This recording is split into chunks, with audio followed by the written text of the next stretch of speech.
Hello friends, स्वागत है आप सभी का सीबीविकल आर्ट्स क्लासेस में। आज के इस वीडियो में समाज शास्त्र के इंपॉर्टेंट क्वेश्चन कवर करने वाले हैं। मैं आपको भरोसा विश्वास दिलाता हूं दोस्तों, अगर आप थोड़ा सा वक्त बिता लेते हैं तो पक्का है यहाँ से फायदा आपको जरूर मिलेगा, क्योंकि मैं वीडियो में ही आपको तैयार करवा दूंगा। तो चलिए शुरुआत करते हैं और बात करते हैं आज के कुछ इंपॉर्टेंट क्वेश्चन जो आपके एग्जाम में पूछे जाएंगे। 8 मार्च को समाजशास्त्र का पेपर है, तो यहाँ पे जो भी क्वेश्चन कवर करेंगे वो इंपॉर्टेंट होगा। तो दोस्तों क्वेश्चन आपके सामने आ चुका है, थोड़ा सा इसे जूम कर लेते हैं ताकि जो है आपको स्पष्ट दिखाई दे। और यहाँ से हम लोग शुरुआत करने वाले हैं।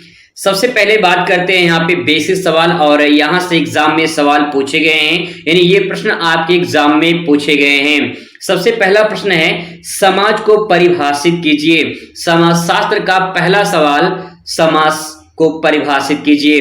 तो आइए समाज को परिभाषित करते हैं। आसान शब्दों में मैं आपको समझाने की कोशिश करूंगा। पहले मैं यहाँ पे कुछ किताबी भाषा के माध्यम से आपको समझाऊंगा, फिर मैं आपको अपनी भाषा में समझाने की कोशिश करूंगा ताकि आप उसे आसानी से समझ पाएं। ठीक है, तो देखिए सबसे पहले बात करें समाज की, तो यहाँ पे हेडिंग डाल देंगे समाज और उसके बारे में लिखेंगे। समाज में, समाजशास्त्र में समाज शब्द का प्रयोग सामाजिक संबंधों क्रियाकलापों के लिए किया जाता है। यानी जो समाज शब्द है ये सामाजिक संबंधों में उनके जो क्रियाकलाप होते हैं, समाज में जो लोग रहते हैं उनमें जो क्रियाकलाप होते हैं, जो भी काम होते हैं, उसी ही को समाज के नाम से जाना जाता है। ठीक है, थोड़ा और डिफाइन करते हैं तो समझने की कोशिश करना। समाज एक अमूर्त व्यवस्था है। अमूर्त का मतलब क्या होता है सब कुछ मैं आपको बताऊंगा, पहले समझ लेते हैं। समाज जो है एक अमूर्त व्यवस्था है जिसमें मानवीय क्रियाकलापों और आचरण, उनके व्यवहार, सामाजिक संबंध आदि क्रियाओं को सम्मिलित किया जाता है। कहने का मतलब दोस्तों ये है कि समाज एक अमूर्त व्यवस्था है। जैसे मैं यहाँ पे एक सेंटेंस लिखूं, यहाँ पे मैं एक सेंटेंस लिख रहा हूं, सफल। ठीक है, तो सफल का मतलब क्या होता है? सफल का मतलब होता है कि आप पास हो चुके हैं, उत्तीर्ण हो चुके हैं।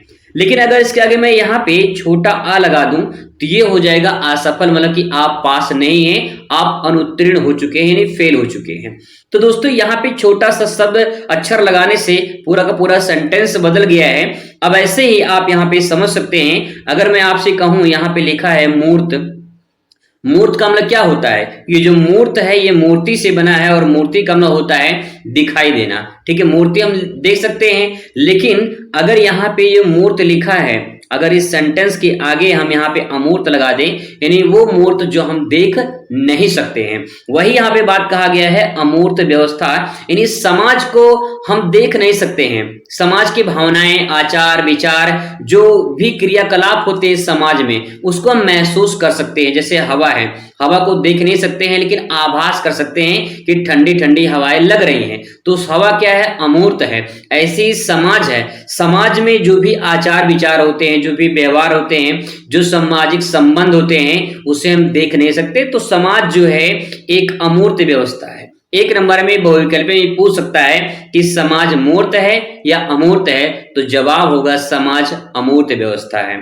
ठीक है, अब इसमें जो भी आचरण होते हैं, जो भी व्यवहार होते हैं, लोगों के जो सामाजिक संबंध होते हैं, उन सबको हम अध्ययन कहाँ करते हैं? समाज में करते हैं। ठीक है, आइए थोड़ा सा और परिभाषा को क्लियर करते हैं ताकि जो है आपको आसानी से समझ में आ जाए। देखिए समाज क्या होता है, तो आप अपनी भाषा में कन्वर्ट करके इसको लिख सकते हैं। जब 2 या 2 से अधिक व्यक्तियों का समूह इकट्ठा हो जाता है, या 2 या 2 से अधिक व्यक्तियों का समूह आपस में जब मिलता है, तो उसे परिवार कहा जाता है। आपके परिवार में आप हो सकते हैं, आपके भाई बहन और आपके माता पिता, ये क्या है? एक परिवार है। तो 2 या 2 से अधिक जो सदस्य होते हैं, उनका जो समूह होता है, उसे परिवार कहते हैं। और जब कई सारे परिवार आपस में मिल जाते हैं, कई सारे परिवार आपस में मिल जाते हैं, तो उस परिवार के समूह को समाज कहा जाता है। आपका जो गांव है, आप जिस क्षेत्र में रहते हैं, जहां पे रहते हो, वहां पे पूरा कई सारे परिवारों का समूह रहता होगा, और वो पूरा का पूरा समूह जो है समाज कहलाता है। बहुत सारे लोग कहना होता है कि समाज में हमारा अच्छा जो है उठना बैठना है, समाज में हमारा जो है नाम है। तो कहने का मतलब ये कि नाम कहाँ है? समाज में है, उन परिवारों के बीच में है जो परिवारों का समूह है, और उसी समूह को समाज कहा जाता है। आई होप दोस्तों आपको समझ में आ चुका होगा। चलिए बात करते हैं अगले क्वेश्चन पर। अगला क्वेश्चन आपके सामने है, वर्ग से आप क्या समझते हैं? अगर आपसे वर्ग पूछता है कि वर्ग क्या है, तो आइए इसको भी आसान शब्दों में समझने की कोशिश करते हैं कि वर्ग क्या होता है। देखिए, सबसे पहले हेडिंग डाल देंगे वर्ग और उसके बारे में लिखेंगे सामाजिक स्तरीकरण का एक स्वरूप है। अब सामाजिक स्तरीकरण क्या होता है, स्वरूप क्या होता है, उसको समझना है। तो देखिए, सामाजिक स्तरण का मतलब क्या होता है, समाज में स्तर होते हैं। समाज में स्तर का मतलब ये है कि समाज में उच्च वर्ग के लोग होते हैं, निम्न वर्ग के लोग होते हैं। जैसे एक उच्च जाति होती है, एक निम्न जाति होती है, तो इस प्रकार से समाज बटा रहता है जाति के आधार पे। ऐसे ही सामाजिक स्तरीकरण का मतलब ये है कि समाज में जो उच्च वर्ग में है वो आ जाएंगे, जो निम्न वर्ग में है वो आ जाएंगे। तो जो वर्ग है वो क्या है, वो सामाजिक स्तरीकरण है। मतलब एक स्तर के बाद दूसरा स्तर, फिर तीसरा स्तर, उसी को सामाजिक स्तरीकरण कहा जाता है। तो यहाँ पे जो वर्ग होता है ये सामाजिक स्तरीकरण का ही स्वरूप है, मतलब उसी का एक रूप है। ठीक है, वर्ग एक खुली व्यवस्था है। वर्ग क्या है, एक खुली व्यवस्था है। खुली व्यवस्था का मतलब क्या, खुली व्यवस्था का मतलब ये होता है कि जैसे एक सरकारी स्कूल होता है, सरकारी हॉस्पिटल होता है, तो आप उसमें आराम से जा सकते हैं। लेकिन प्राइवेट हॉस्पिटल जो होता है, प्राइवेट जो स्कूल होते हैं, उसमें एक लिमिट होता है लोगों को जाने के लिए। जाने का मतलब ये है कि आप भी जा सकते हैं, लेकिन उसमें जो है पैसा ज्यादा लगेगा, लेकिन गवर्नमेंट में पैसा कम लगता है। तो यहाँ पे जो है खुली व्यवस्था का मतलब यह है कि समाज में जो वर्ग होता है उस वर्ग को खुली व्यवस्था कहा गया, क्योंकि खुलापन होता है। वर्ग कोई भी अर्जित कर सकता है, कैसे कर सकता है उसी बात को समझना है।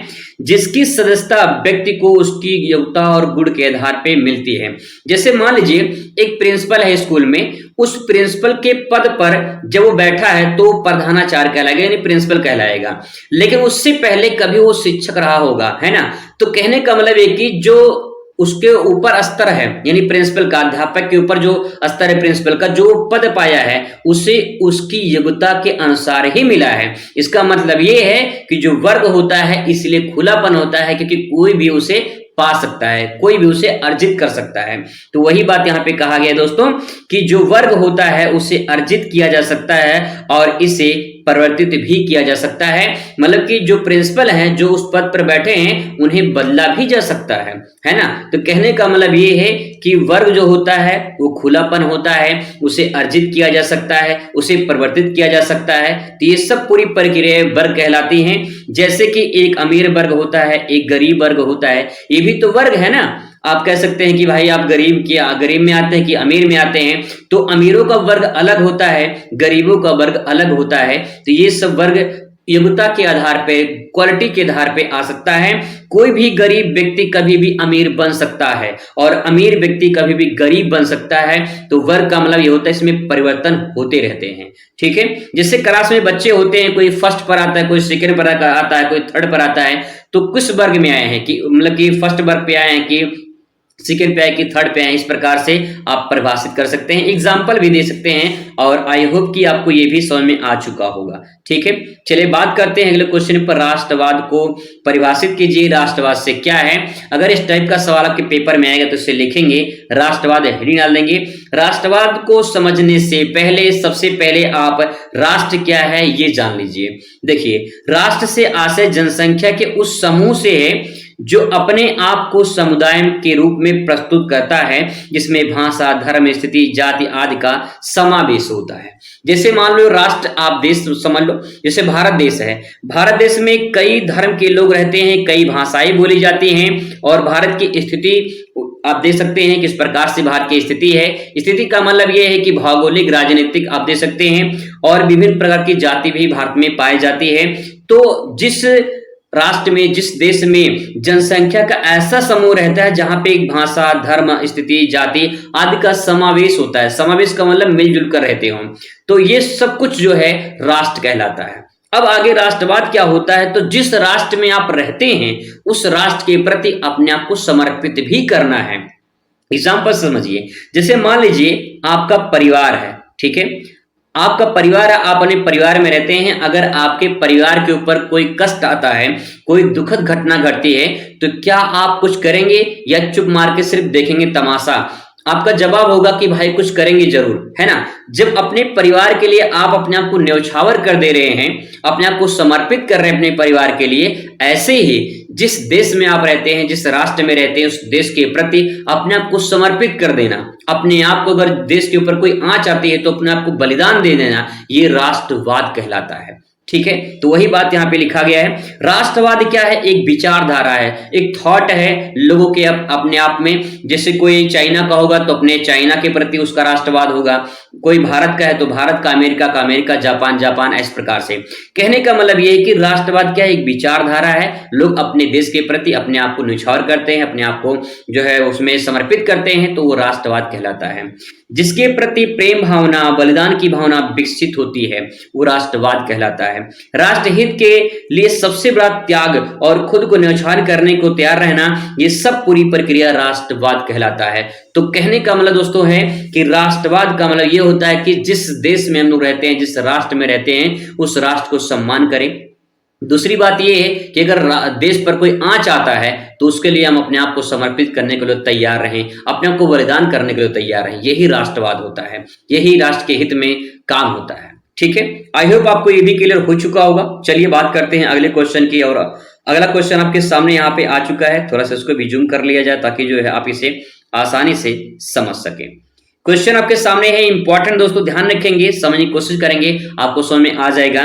क्वेश्चन यहाँ पे दिया कि जनसांख्यिकी क्या है। तो अगर आपसे सवाल पूछ ले कि जनसांख्यिकी क्या है, 2024 में सवाल पूछा गया है ये, तो देखिए जनसांख्यिकी हेडिंग डालेंगे और जनसांख्यिकी को डेमोग्राफी के नाम से जाना जाता है।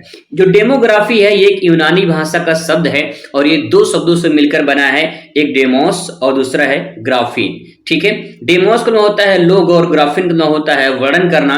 हम कह सकते हैं लोगों का वर्णन करना क्या कहलाता है? जनसांख्यिकी कहलाता है। और आप इसके जो यहाँ पे सेंटेंस लिखा गया है, इस सेंटेंस के अनुसार इसका आंसर निकालेंगे तो देखिए जन का मतलब क्या होता है? लोग होता है। सांख्यिकी क्या मतलब होता है? आंकड़ा होता है, यानी लोगों का क्या होता है? आंकड़ा। उनके बारे में समझना, उनके बारे में अध्ययन करना, वर्णन करना, ये जनसांख्यिकी कहलाता है। ठीक है, आइए थोड़ा सा परिभाषा क्लियर करते हैं यहाँ पे और समझने की कोशिश करते हैं। लिखेंगे जनसांख्यिकी जनसंख्या को सुनिश्चित अध्ययन है।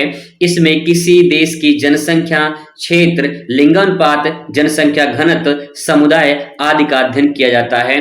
तो ये पूरा जनसांख्यिकी में हम लोग क्या अध्ययन करते हैं? जनसंख्या के बारे में, वहां के जनसंख्या कितनी है, वहां के क्षेत्र के आधार पर देखा जनसंख्या कितनी है, लिंगानुपात के बारे में, जनसंख्या घनत्व कितना है, समुदाय हिंदू, मुस्लिम, सिख, ईसाई, बौद्ध, जैन, कहां कहां पे कितने समुदाय के लोग रहते हैं, इन सब का अध्ययन हम जनसांख्यिकी के अंदर अंतर्गत करते हैं। ठीक है, आई होप आपको ये भी क्लियर हो चुका होगा। चलिए क्वेश्चन नंबर नेक्स्ट देखते हैं। जनसंख्या वृद्धि से क्या तात्पर्य है? 2020 में, 2022 में, 2024 में लगातार सवाल पूछा जा रहा है ये कि जनसंख्या वृद्धि से क्या तात्पर्य है। आसान शब्दों में आपको ये भी समझाने की कोशिश करूंगा। देखिए जनसंख्या वृद्धि हेडिंग डालेंगे और लिखेंगे किसी क्षेत्र में लोगों की संख्या में वृद्धि को जनसंख्या वृद्धि कहा जाता है। एग्जाम्पल से समझिए, मान लीजिए कोई क्षेत्र है जिसमें 1000 लोग रहते हैं, 10 साल बाद फिर उसी जगह का सर्वे किया गया तो यहाँ पे 10,000 लोग हो गए, तो इस प्रक्रिया को हम क्या कहेंगे? जनसंख्या वृद्धि कहेंगे। इसी प्रक्रिया में हम अगर जनसंख्या विस्फोट आपसे पूछ ले तो आप कह सकते हैं कि जहां पे जनसंख्या तीव्र गति से कुछ सालों में ही बढ़ जाए उसे कहते हैं जनसंख्या विस्फोट। चलिए आप आगे बढ़ते हैं। क्वेश्चन नंबर नेक्स्ट है, भारत में लिंगानुपात में गिरावट पर प्रकाश डालिए। तो देखिए भारत में जो लिंगानुपात है, लिंगानुपात का होता है कि प्रति 1000 पुरुषों पे जो महिलाओं की संख्या होती है उसी को लिंगानुपात कहते हैं। ठीक है, जैसे मान लीजिए आपकी क्लास में कितनी गर्ल्स हैं और कितने जो हैं बॉयज हैं, मतलब कि मेल हैं। ठीक है, मतलब कितने गर्ल्स हैं और कितने जो है बॉयज हैं, तो इन दोनों का जो अनुपात होता है, इन दोनों का अनुपात ही लिंगानुपात कहलाता है। ठीक है, इसके कारण क्या है जो लिंगानुपात में गिरावट हो रही है? पहला शिक्षा का अभाव, बहुत कम लोग पढ़े लिखे होते हैं और यहाँ पे जो है शिक्षा का अभाव जो है ये लिंगानुपात में गिरावट का कारण बन जाता है। दहेज प्रथा, बहुत लोग दहेज के कारण जो है अपनी बेटियों को जो है बहुत लोग ऐसे बचपन में ही जो है मार देते हैं, या फिर जो है दहेज के कारण बहुत सारी समस्याएं होती है, तो लिंगानुपात के कारण ये भी माना जाता है। और बालिका शिशु की हत्या। बहुत सारे लोग ऐसे होते हैं जैसे सोचते हैं कि बेटा पैदा हो, अगर बेटी पैदा हो गई तो उसकी जो है हत्या कर देते हैं या फिर जो है उसको कहीं फेंक देते हैं। बहुत सारे आपने न्यूज़ वगैरह में देखा होगा खबरें। तो ये सब जो है लिंगानुपात में गिरावट के कारण हैं। तो दोस्तों ये कुछ इंपॉर्टेंट प्रश्न थे जो मैंने कवर किए हैं। आई होप कि आपको समझ में आया होगा, और अगर आप क्वेश्चन को तैयार कर लेते हैं तो आगे ऐसे इंपॉर्टेंट क्वेश्चन लेकर आते रहेंगे और आपकी तैयारी करवाते रहेंगे। चलिए मिलते हैं नेक्स्ट वीडियो में, तब तक खुश रहिए, मस्त